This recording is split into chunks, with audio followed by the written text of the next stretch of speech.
Bienvenidos a Charlas de Mentes. Hoy tenemos el honor de resistirnos a la nada con un profesor, el doctor Álvaro Nijemeyer, especialista en cardiología y medicina intensiva. Así que en esta época hoy conviene bien hablar con los que saben. Doctor, bienvenido a Charlas de Mentes. Bueno, muchas gracias por la invitación, es un gusto estar acá. Muchas gracias, doctor. El gusto es nuestro. Y hacía tiempo que quería tener una conversación con usted, yo lo sigo en Twitter. Y al final resultó que lo que estamos viviendo no era una gripeciña, ¿no? No, bueno, Omicron se comportó en Uruguay como se comportó Omicron en el mundo. No marcamos una diferencia con eso. Que Delta sí había marcado una diferencia. Delta marcó una pequeña diferencia porque nosotros acá tuvimos bueno, otro tipo de cepas y otras vacunaciones, pero Omicron, que vino como una cepa con unas características especiales porque es muy contagiosa, afecta más el tracto respiratorio superior, o sea, es muy virulenta y tiene la característica de duplicar el número de casos cada 2 o 3 días. El famoso factor R. Sí, entonces cuando los países no prevén la llegada de Omicron, o sea, y dejan fluir y dejan que la gente no se cuide y que haya un contagio buscando lo que yo digo el espejismo de la inmunidad de rebaño, les va mal porque producen muchos casos que, si bien es menos virulenta, cuanto más casos hay más muertes, colapsa servicios esenciales. En medicina prácticamente, inicialmente colapsa el primer nivel de atención, a diferencia de otras cepas que... El primer nivel es de emergencia. El primer nivel es lo que sería el consultorio, medicina familiar, y aparte del primer nivel, la emergencia prehospitalaria y la emergencia. O sea, lo que es la primer consulta de las personas por cualquier patología, ¿no? El lograr que cuando uno llame por teléfono a un médico o a un servicio de emergencia le atiendan el teléfono, que llegue el médico, que llegue enfermería, que llegue la ambulancia. La puerta de acceso, nada menos. Es la puerta de acceso. Colapsa la puerta de acceso, no solo de la medicina, sino también como genera muchos contagios. Esto no es solo por el alto número de pacientes, sino es por las bajas en las filas, ¿no? O sea, nosotros tuvimos muchas bajas por médicos y enfermeros enfermos y en cuarentenados, pero eso también ocurre en otros servicios esenciales, como podría ser la policía, bomberos, como ocurrió con los guardavidas. Entonces, porque con los futbolistas, que parece que no es esencial, pero claro, en Uruguay es muy importante. Y como es tan contagioso, y al compartir el mismo recinto, uno enfermo puede contagiar a gran parte del grupo. Y entonces, muchos casos, más internaciones, porque hay más casos, colapso de servicios esenciales, colapso del primer nivel, y bueno, lo que es más preocupante es la pérdida del control. La pérdida del control, porque al haber tantos casos nos pasa el agua y ya tenemos que dejar de hisopar, porque es insostenible hisopar a todos y a todos los contactos, porque es mucha gente, no hay sistema que aguante eso, y se pierden los hilos. Claro, pero hay quien dice que con un virus respiratorio eso es casi que inevitable. O sea, como que esa ola tsunami se produzca y que en algún momento se tenga que dejar de hacer un seguimiento de esa manera. ¿Eso es verdad, sí? Eso es una gran verdad con Omicron. Nosotros cuando prodigamos que hay que prepararse, ¿qué pasa con el COVID? El COVID, que es la COVID-19, que es una enfermedad producida por el SARS-CoV-2, se ha manifestado por olas. Entonces, los países han tenido determinadas olas y las olas suben y bajan, haga lo que uno haga. Lo que hay que ver es el daño que deja la ola al pasar, ¿no? Entonces, ese daño lo tenemos que medir con los indicadores que es donde esa noxa pega. Por ejemplo, con la primera ola que tuvimos en Uruguay, que fue más que nada con la P1. La Wuhan, la cepa Wuhan. No, no era la original, era la P1, la de Manaus. Ah, Manaus. El gran problema era que era muy virulenta, de que tenía un 10% de personas que se internaban, un 2% que iban a terapia intensiva y prácticamente un 1% de mortalidad. Entonces, no me acuerdo bien, pero todavía no teníamos vacuna aparte. Y ahí arrancaba, porque cuando arrancaba esa ola, arrancaban las negociaciones con las vacunas. Entonces ahí el problema de esa primera ola era la saturación de todo el sistema, pero especialmente de CTI, el dilema de la última cama, que ocurre si ocupamos todo y nos queda un paciente sin ingresar. Hubo una saturación muy importante, hubo un colapso del CTI, que bueno, que después es muy interesante, después hay que analizar un poco cómo se maneja la información pública, cómo se manejan las redes, cómo se puede modificar la realidad, pero sí, hubo un colapso importante, faltó personal, faltaron insumos, hubieron muchos muertos que no... Sí, hubo medicamentos que faltaron, sobre todo medicamentos de sedación para CTI, llegaron a faltar bastante. No solo de sedación, faltó noradrenalina, que es un medicamento para mantener la presión en los pacientes críticos, que era una... Sí, para recuperar también. El COVID grave daba shock muy grave y se precisaba noradrenalina, faltó durante semanas. Y bueno, y todo eso dejó un número de muertos que nosotros estimamos más o menos en 3.000, que se podrían haber evitado siguiendo los consejos del GACH de blindar abril, que no era una cuarentena obligatoria ni era un confinamiento. Entonces, esa fue la característica de la primera ola. Esta ola de Omicron tiene otras características. ¿Qué es lo que hace? Es más contagiosa, pero menos letal. Ingresa menos gente a moderados, ingresa menos gente a CTI y mueren menos. Se llama más morbilidad y menos mortalidad. Mucho menos mortalidad. Es una cepa que puede ser 5 o 6 veces menos letal que la Delta, por el virus en parte y por la población vacunada. No es solo por el virus. Si nos hubiera agarrado Omicron al principio, con población no inmunizada, esto hubiera sido un desastre, porque la letalidad y la virulencia de Omicron es prácticamente la misma que la cepa original de Wuhan. El desacople que hay entre el número de contagios y la mortalidad es explicado solo en un cuarto porque la cepa es menos virulenta, en 3/4, en un 75%, es porque agarra una población inmunizada, vacunada, expuesta a infecciones previas. Entonces cada ola va a encontrar mejor respuesta inmune. Claro, porque aumenta no solamente los vacunados, sino los expuestos a... Y a lo que íbamos con esta ola de Omicron, o sea que esto se comporta por olas y aparte hemos tenido en parte, entre comillas, la suerte de que arranca en otros países, pega en Europa y después en Estados Unidos. Siempre hemos tenido nosotros el aviso, el diario del lunes. Esta Omicron arrancó en Sudáfrica, pegó muy fuerte en Europa. Hubo muchos países como Alemania que tomaron medidas restrictivas y le fue mejor que a Inglaterra, que no tomó. Europa siempre parece ser el hub de distribución de las cepas de COVID, ¿no?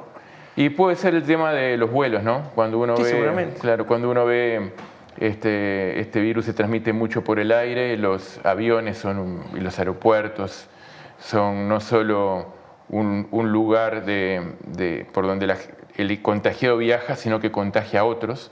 Y probablemente si uno ve el flujo de vuelos, donde más pega es donde más reciben viajeros de todo el mundo. Y bueno, como esto empezó en Sudáfrica, pegó en Europa, después pegó en Estados Unidos. Tuvimos la experiencia en Nueva York, que había estado muy bien vacunado y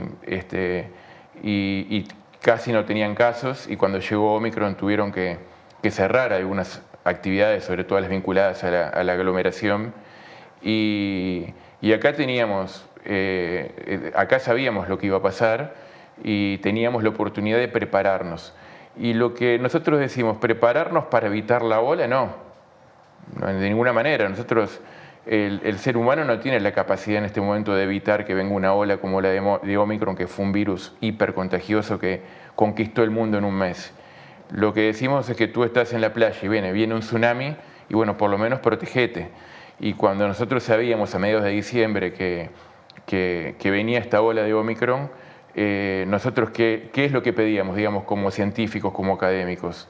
Y lo que pedíamos, por un lado, era blindar a la población más susceptible, que es la mayor de 65 años, adelantándole las dosis de vacunas. Ahí el ministerio tomó una medida parcial, que fue vacunar más gente, pero no adelantó la tercera dosis, recién la adelantó en plena ola, cuando ya era tarde. Por otro lado, lo que pedíamos era reforzar el primer nivel de atención. Si esto viene y pega en el primer nivel, en el consultorio del barrio, en la puerta de emergencia, en las puertas secundarias, en la prehospitalaria, había que reforzarlo, planificar licencias, llevar gente de otros niveles de la misma forma que... ¿Y esto no se hizo? No se hizo nada. Y por otro lado también decíamos, optimicemos, aumentemos el número de PCR, optimicemos a quién hacérselo, y ese blindar a la población de más riesgo, de más de 65 años, vacunándolos, priorizándole los PCRs, unido a un mensaje muy claro de que había que promover las medidas de protección física. Lo que sería el uso de tapabocas, el evitar aglomeraciones, bueno, o sea, todo lo que es la primera barrera de contención del virus, el distanciamiento físico. Claro, pero acá está la famosa frase del presidente que no tomar medidas es también una medida. Bueno, pero de alguna manera priorizó el reactivar la economía. Yo lo que diría es que lo primero que se hizo fue, en el entendido de que pensaban que acá no iba a ocurrir, lo que se hizo fue apostar a la inmunidad que teníamos, que no era mucha porque si nosotros vemos los mayores de 75 años estaban un 50% con dos dosis y los de entre 65 y 75 un 70 y algo por ciento, y solo en ese momento un 40% de la población tenía 3 dosis. Fue apostar a la inmunización en una población que no estaba lo suficientemente inmunizada, si bien la campaña fue buena, no alcanzaba, y apostar a la responsabilidad individual. Y ahí está lo interesante, se apostó a la responsabilidad individual en una población que, yo no quiero decir que requiere el paternalismo del Estado, pero es muy interesante lo que está ocurriendo con la ciencia, porque esta es la primer pandemia que está transmitida en vivo y en directo. Entonces, en tiempo real. En tiempo real. Entonces nosotros vemos las gráficas de todo el mundo, vemos los muertos, vemos los ensayos clínicos, los intentos de medicamentos, de vacunas. Hay un bombardeo de información. Sí, hay un bombardeo de información que nadie entiende, pero que todo el mundo opina. Porque al último que se recurre es al experto. Y por más que recurras a los expertos, en la ciencia nosotros estudiamos un tema, fijamos pautas, pero nada es verdad para siempre. De repente lo que estamos afirmando hoy en un ensayo, luego en otro se demuestra que no es tan así, y tenemos que siempre ser comparados con lo que dicen nuestros pares, validados con estudios multicéntricos y randomizados. Quienes hemos tenido estudios científicos lo tenemos grabado en el ADN, claro. Ya sabemos que la verdad es provisoria. Es provisoria. Y entonces, pero había cosas que a veces ocurrían tras bambalinas, de que de repente los expertos decían, bueno, esto hoy es así, mañana es así, y después de repente después de 15 o 20 días sacaban conclusiones. Hoy es el día a día. Entonces el ciudadano común tiene un día la opinión de un experto, otro día la de otro, y hay mucha información y mucha información muy contradictoria, y de repente con tanta información se agarran del discurso más fácil, que decir, bueno, esto es una conspiración, acá no se ponen de acuerdo, entonces todo esto es mentira. La pandemia. Y se agarran de ese discurso conspiratorio, o simplemente cada uno se agarra de lo que le viene mejor. Entonces lo que se necesitaba era un mensaje claro y concreto de parte de la autoridad sanitaria, de decir, bueno, viene este tsunami, nos teníamos que cuidar vacunándonos más, con vistas a las fiestas navideñas, a las fiestas de la primera semana de enero, aumentar al máximo las medidas de protección física, que son la primera barrera contra el virus, para que después vendrá... Pero eso no pasó. Rocha se convirtió en un spreader No pasó absolutamente nada. O sea, el gobierno tiró la toalla en lo que es medidas de salud pública. No hubo ninguna medida de salud pública. Se dejó que todo fluya. Cuando la cepa más contagiosa entraba a jugar en la cancha, se dio por entendido que la situación estaba controlada. Y lo que fluyó fue Omicron. Y lo que fluyó fue Omicron, y ahora estamos sufriendo las consecuencias de Omicron. Claro, porque hay un tema, yo escuché al doctor Radi decir, y me pareció una forma gráfica de decirlo, que una población parcialmente inmunizada con una cepa de alta replicación y alta mutación es un caldo de cultivo para cepas peores. Claro, ahí hay un tema que es matemáticas exponencial, que capaz que tú la tenés más clara que yo, pues yo soy médico, yo voy a decir los médicos, pero si nosotros tenemos una cepa que es, digamos, 5 o 6 veces menos letal, pero mucho más contagiosa, y que cada 3 días duplica el número de casos, nosotros en pocos días o semanas vamos a tener 10 veces más casos que los que tendríamos con la cepa original. Y entonces el impacto sobre la muerte va a ser el mismo. Entonces, eso por un lado. Por otro lado, por la saturación del nivel de atención primaria. Y por otro lado, porque cuando uno deja una libre circulación viral en gente parcialmente inmunizada, está demostrado de que eso es una usina productora de variantes, porque el virus muta, se ha comportado como... Y de variantes más resistentes, porque está parcialmente inmunizada. A veces en general, lo que ocurrió con Omicron es que es una variante con mucho escape inmune, que en su forma tridimensional ha cambiado, entonces escapa a los anticuerpos que producen las vacunas, y que por suerte es menos letal.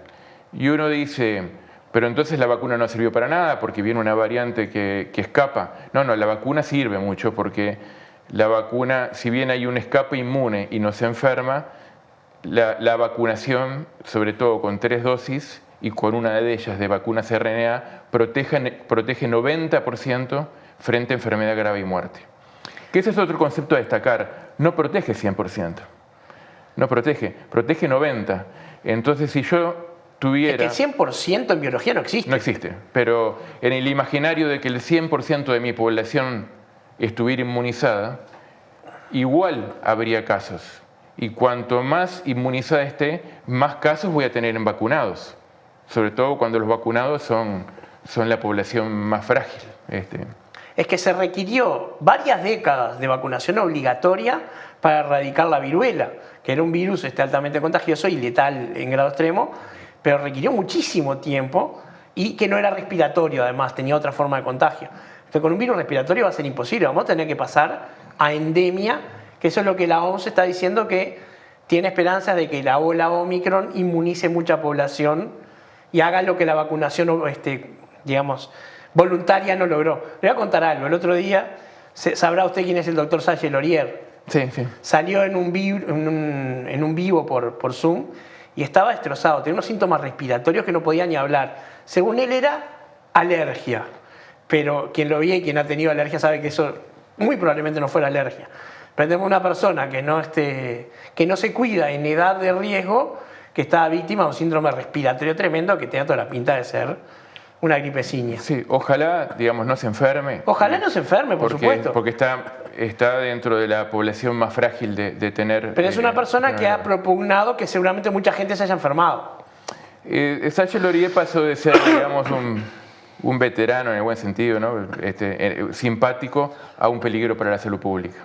Porque ese discurso anticiencia y conspiracionista de verdad es muy malo, porque agarra a una población que no entiende, que no tiene formación en interpretar la información científica, que es difícil para nosotros interpretarla, con un bombardeo de información.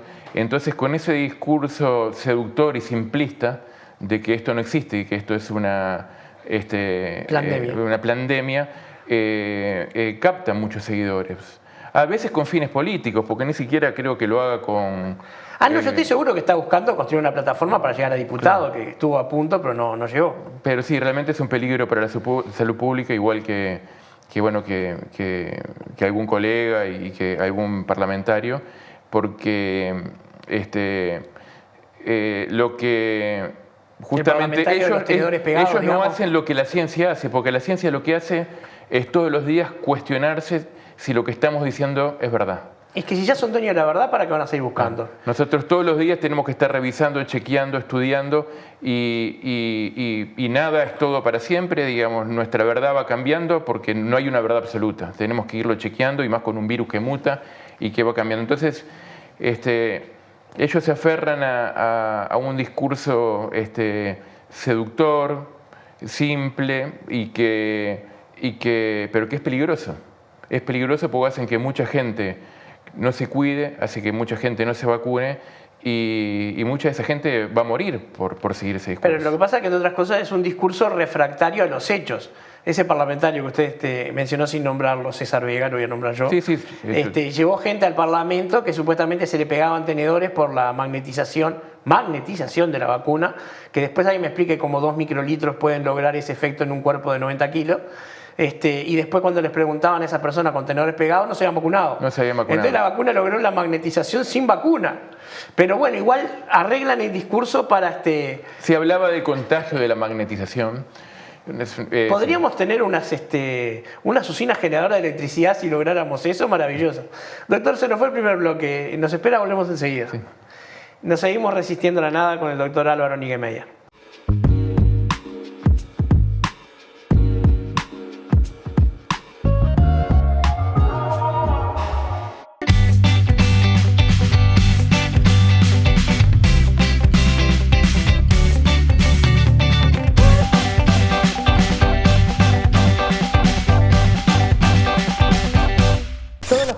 A las 20 horas los invito a cruzar junto a mí y a grandes invitados El Puente, este espacio que dedicamos a los grandes políticos de nuestro país, pero para descubrirlos desde el lado más humano.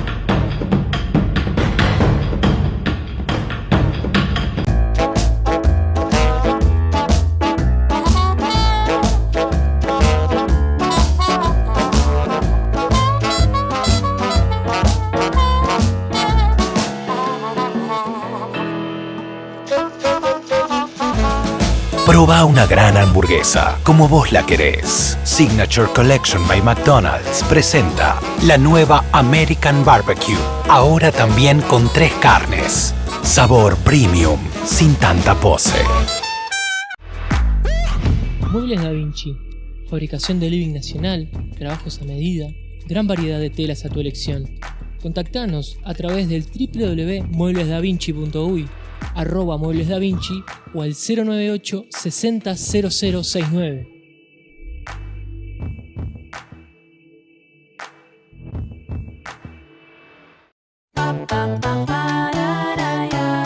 Elegir un colegio es una decisión muy importante. Vení a conocer la SAFA, desde 1889, siendo escuela de vida. Inicial, primaria, ciclo básico, bachillerato, todas las orientaciones. Colegio y Liceo Sagrada Familia. Avenida del Libertador 1960, zafaguada.edu.uy.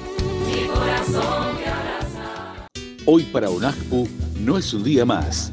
Hoy, jubilados y pensionistas con su voto reafirmaron el camino por mejor calidad de vida, en defensa de una seguridad social digna e inclusiva. Gracias. UNAJPU, Organización Nacional de Asociaciones de Jubilados y Pensionistas del Uruguay. Seguimos resistiéndonos a la nada con el doctor Álvaro Niguemeyer. estábamos hablando del negacionismo y de la pseudociencia, ¿verdad?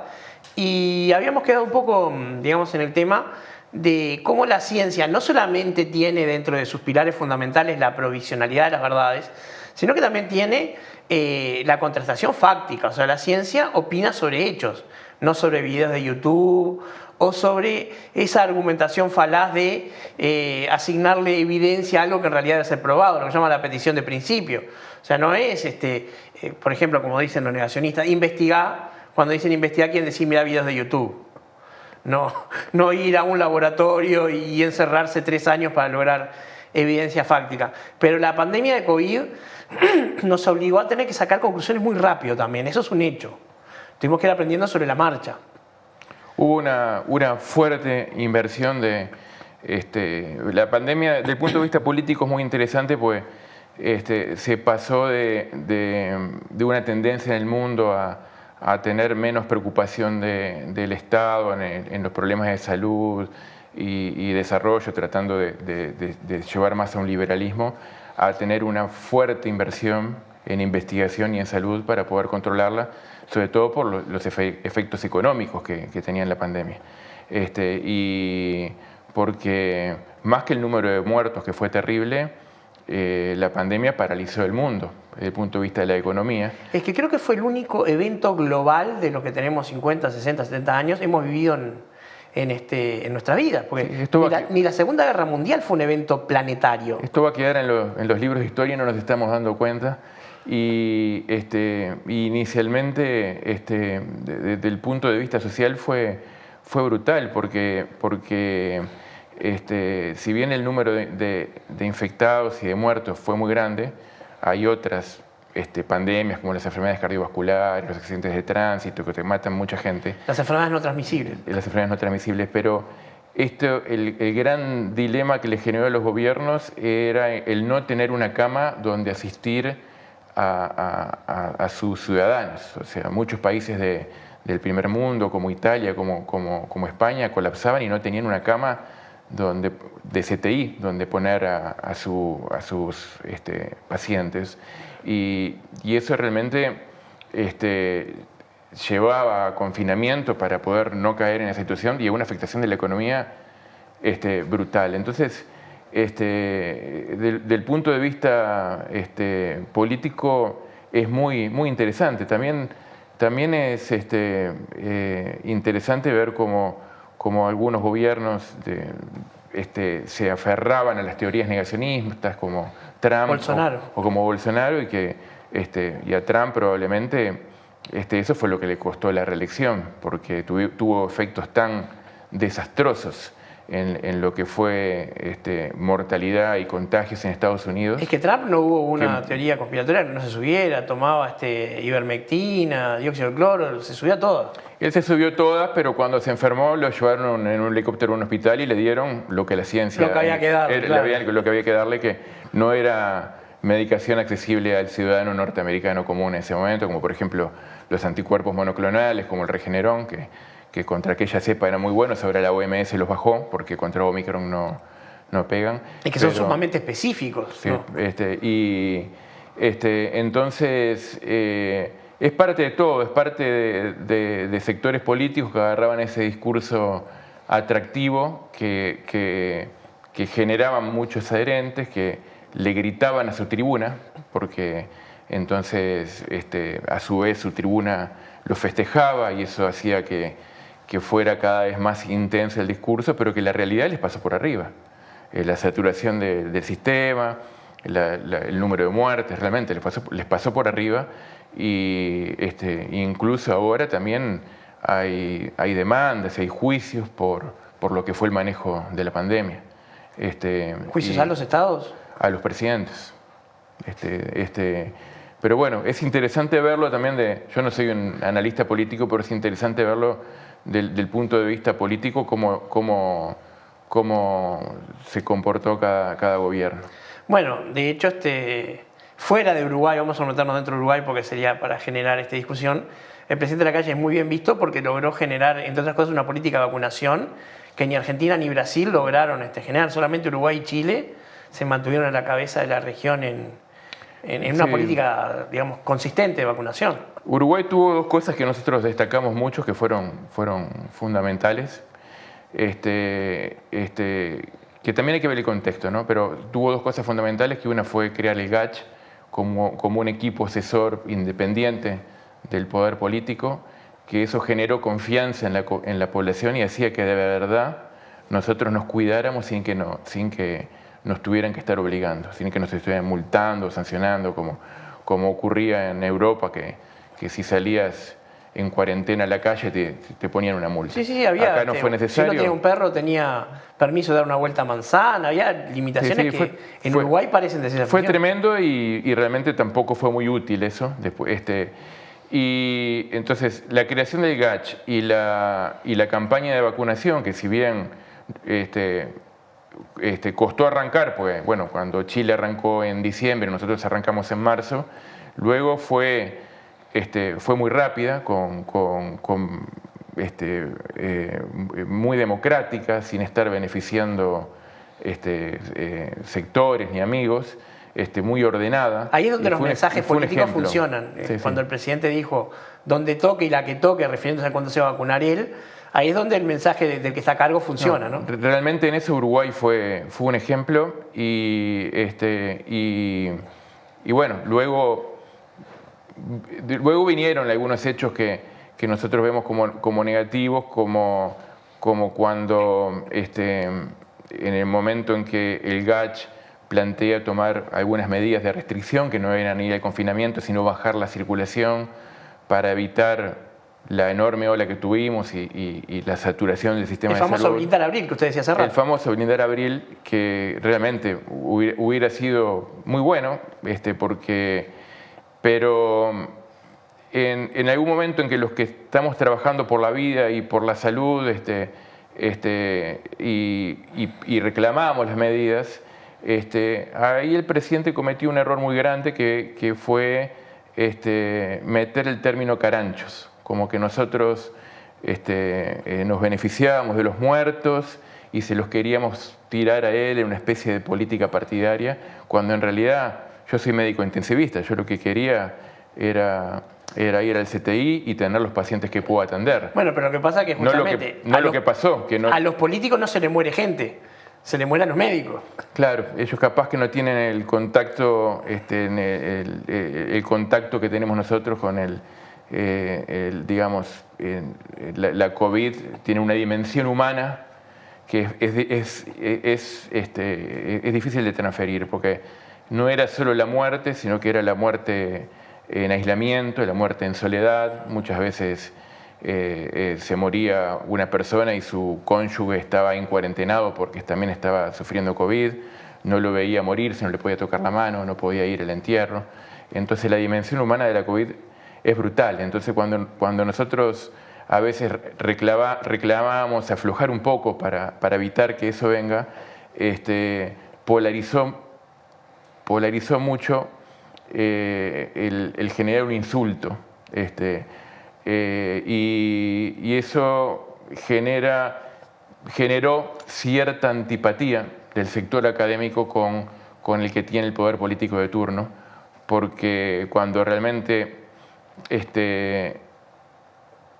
yo doy un argumento válido o no, y lo que me dicen es que soy un carancho, eso es ad hominem, ¿no? Es una falacia ad hominem, claro. Es una falacia. Entonces, en vez de rebatirme el argumento, lo que están haciendo es como tratar de ponerme en un grupo... No, y aparte que sus seguidores asignen una intencionalidad política y rechacen directamente lo que uno va a decir. Y rechazan. Entonces, él le grita a la tribuna le grita a él y toda la gente que no forma parte de su tribuna queda fuera. Y los pacientes mueren. Y los pacientes mueren y se pierde ese intercambio que en la democracia es saludable, que es que cada uno con respeto puede expresar lo que quiere y proponer y revisar. Porque otra cosa que Bernardo, que a nosotros nos pasa como médicos, que nosotros, y yo digo, esto siempre lo digo directamente, nosotros convivimos con el error. Y esto lo tengo que decir, yo tengo muchos pacientes y se los digo, nosotros convivimos con el error, todos los días estamos tomando acciones, tomando decisiones, tenemos que estar revisando continuamente y todos los días tenemos que dar marcha atrás porque de repente veo que por ese camino no es, doy una marcha atrás, voy por el otro. Entonces, no vemos tan terrible decir, bueno, tomo una medida y no viene bien y entonces doy marcha atrás y la corrijo. Por eso la conferencia de prensa de enero fue frustrante, porque cuando no se tomó ninguna de las medidas que reclamábamos y el presidente nos dice que no tomar medidas es una medida, y esto no es política partidaria, es política sanitaria. Yo le digo, bueno, si no tomar medidas es una medida, bueno, pero usted evaluó esta ola de Omicron, cuántos contagiados nos va a dar, evaluó cuántos cientos de miles de pacientes vamos a tener en el pico de la ola, evaluó la cantidad de muertos, evaluó las necesidades del primer nivel de atención para poder contener a esa población y la que consulta por otra cosa. Yo, antes de que llegara usted, estaba revisando esos números justamente y estamos teniendo números récord, salvo en CTI, en todos lados. 10.000 contagiados por día, 108 personas en CTI. Hemos vuelto a un momento preocupante. Es que una ola exponencial, si uno no la corta antes de que el factor exponencial crezca, no la corta. No la corta, o por lo menos preparar el sistema para aguantar el cimbronazo. Y preparar el sistema es fortalecer las primeras barreras, que es el cuidado físico, el distanciamiento social y fortalecer el primer nivel. Y entonces, cuando nosotros cuestionamos eso, de nuevo viene a veces de parte del sector político, como la senadora Bianchi, que me responde en un tuit, aparecen de nuevo los desestabilizadores del gobierno.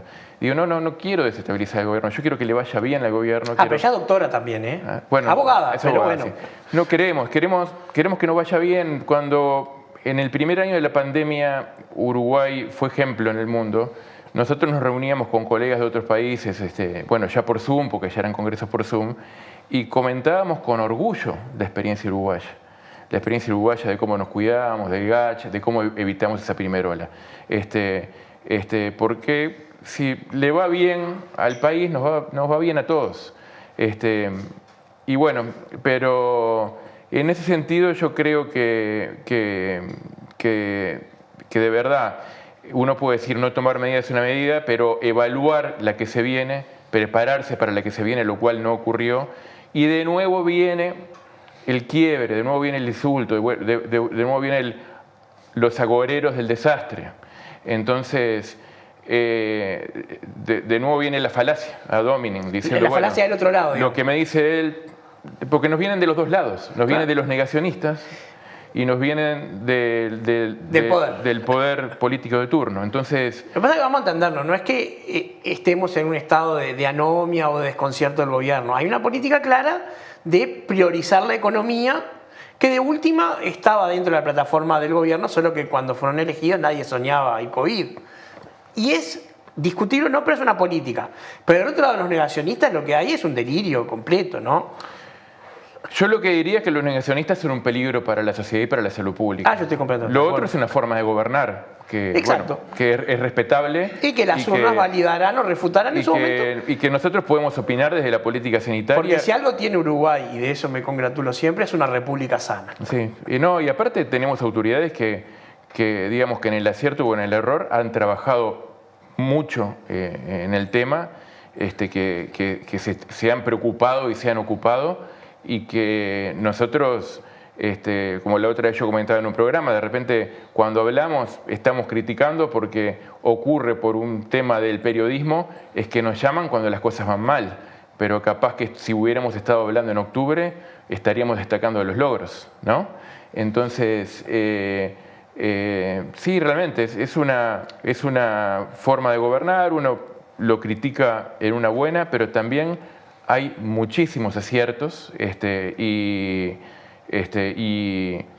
eso hace de que Uruguay, digamos, que es un país sólido, firme, va a pasar esta ola. Esta ola va a pasar, va a llevar 30 días más o menos, 35 días el pico, como en todo el mundo. Sí, de unos 45, 35 días es lo que estaba... Y después va a venir la bajada y después veremos el daño que quedó, que se podría haber evitado o no. Las consecuencias no son solo para el COVID, yo creo que son también muy importantes las consecuencias para el que tiene una enfermedad común o una enfermedad crónica no transmisible, un infarto que no es trasladable a tiempo, es que una de las un traumatismo cosas de cráneo que no es trasladable a tiempo. Que todavía no se pudo evaluar son los problemas que se generaron por todos los estudios de rutina que no se pudieron hacer durante la pandemia. Las personas que tenían que hacer seguimientos, por ejemplo, de una enfermedad oncológica o de antecedentes familiares, diabetes, etcétera, que esas enfermedades no transmisibles sufrieron un parate en su momento. El impacto sobre las enfermedades crónicas, sobre todo las cardiovasculares y el cáncer, fue brutal. Y por eso yo siempre le mandaría como mensaje a los que nos están escuchando que uno muchas veces cae... ¿Lo están viendo? Los están viendo, bueno, estamos, es verdad, hay algo que estamos cansados como sociedad de esto, a veces queremos que se termine, ya no queremos más COVID. Las pandemias terminan cuando se genera un equilibrio entre el organismo y el virus, y entonces el número de casos se estabiliza, no cuando nosotros querramos. Y entonces hay varios motivos para los cuales, porque uno podría caer en la tentación de, bueno, me la quiero agarrar de una vez y listo, y terminar con esto. Y ya. Entonces, hay varios motivos para que eso no ocurra. Como cuando la gente ponía a los niños en camas con papera para que se la agarraran rápido. Claro, hay varios motivos para seguirnos cuidando a full y tratar todos los días de no contagiarnos, que es que nos podemos contagiar y la enfermedad capaz que no es leve, tan leve como querríamos, porque nunca se sabe la respuesta individual de la persona. No, vamos a aclarar porque esto es importante decirlo. O sea, las primeras cepas, las que no afectaban prioritariamente a las vías superiores, dejaban tejido cicatrizal en los pulmones, los efectos de la tormenta de citoquina, la recuperación demoraba semanas. Hay que ver los jugadores de elite, personas jóvenes, hiperentrenadas, que por un mes no llegan a su nivel porque no pueden respirar. Claro. Después curados. Y eso también ocurre, pero en menor porcentaje con esta cepa. O sea, no es una cepa de que no tiene menos letalidad y tiene menos toque pulmonar, pero en algunas personas les pega fuerte. Y aparte no solo Omicron está circulando. Está circulando Delta también. El segundo motivo sería que podés contagiar a gente digamos, frágil y que tenga una enfermedad grave. Por otro lado, el tercero es que la inmunidad que uno va a agarrar, si se agarra Omicron ahora, no dura años, dura meses. Entonces no queda libre de por vida. Eso es lo que los negacionistas no entienden, que eso es la naturaleza del virus y no un defecto de la vacuna. Claro. Tanto de la gripe que haga todos los años. Tanto de la vacuna como la del contagio. La inmunidad natural dura unos meses, después decae. También el virus muta y escapa la respuesta inmune y va a llegar un momento en que va a quedar como endémico. Pero siguiendo un poco ese razonamiento, lo otro es que si nos enfermamos, saturamos el sistema de salud en este momento que está saturado. Si requerimos cuidados por otra enfermedad, puede ser que no encontremos el tratamiento adecuado. Puede ser que requiramos un electrocardiograma, un cateterismo o un traumatizado de cráneo que requiere un traslado adecuado, sea trasladado en un patrullero. Y por último, el sexto motivo que es la misma enfermedad. O sea, está en discusión cuánto long COVID puede dar Omicron, pero es COVID. Entonces, del punto de vista científico, tenemos que asumir que el Omicron va a dejar long COVID.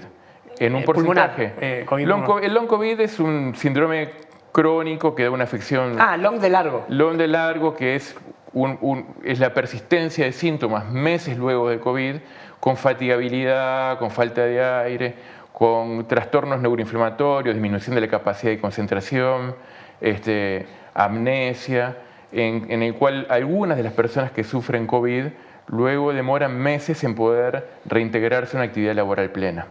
Entonces, no sabemos si la enfermedad va a ser tan leve como queremos, no sabemos si no vamos a contagiar a los demás, saturamos el sistema de salud, podemos no tener los cuidados que queremos, la inmunidad no es de por vida y encima podemos sufrir long COVID.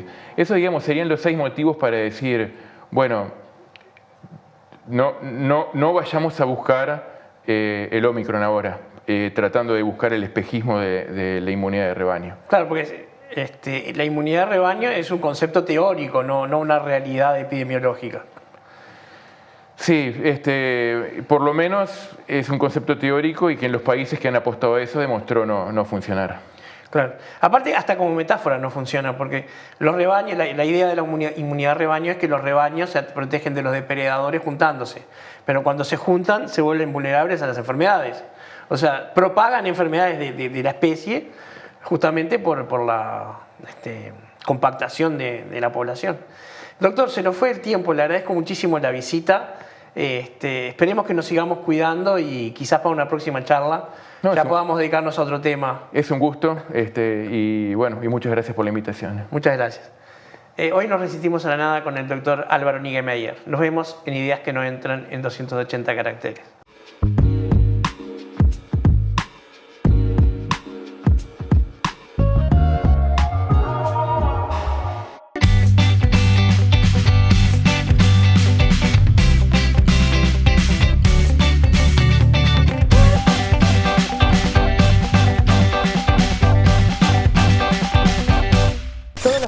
A las 20 horas los invito a cruzar junto a mí y a grandes invitados el puente, este espacio que dedicamos a los grandes políticos de nuestro país, pero para descubrirlos desde el lado más humano.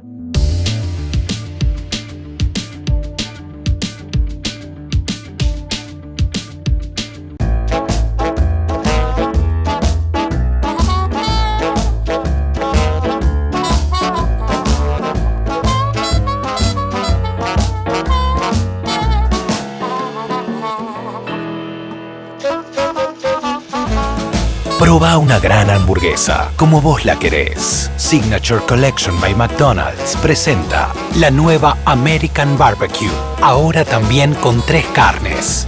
Sabor premium, sin tanta pose.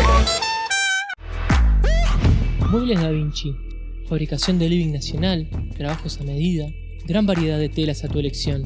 Contactanos a través del www.mueblesdavinci.uy, @mueblesdavinci o al 098 60 0069.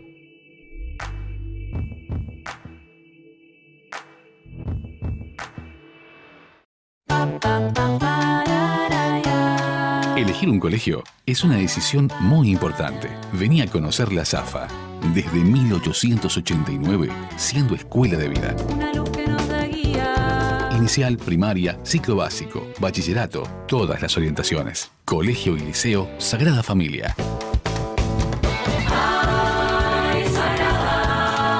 Avenida del Libertador 1960, zafaguada.edu.uy. Hoy para UNAJPU no es un día más. Hoy, jubilados y pensionistas con su voto reafirmaron el camino por mejor calidad de vida en defensa de una seguridad social digna e inclusiva. Gracias. UNAJPU, Organización Nacional de Asociaciones de Jubilados y Pensionistas del Uruguay.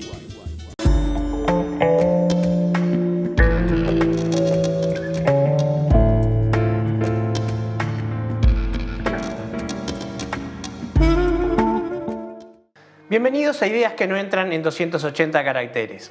Hoy hemos tenido una vez más un programa en el que hemos hablado de la pandemia de COVID-19, pero nos hemos acercado desde un punto de vista diferente al que hacemos habitualmente. Pudimos hablar con un médico especialista no solamente en medicina intensiva, sino también en medicina de emergencia.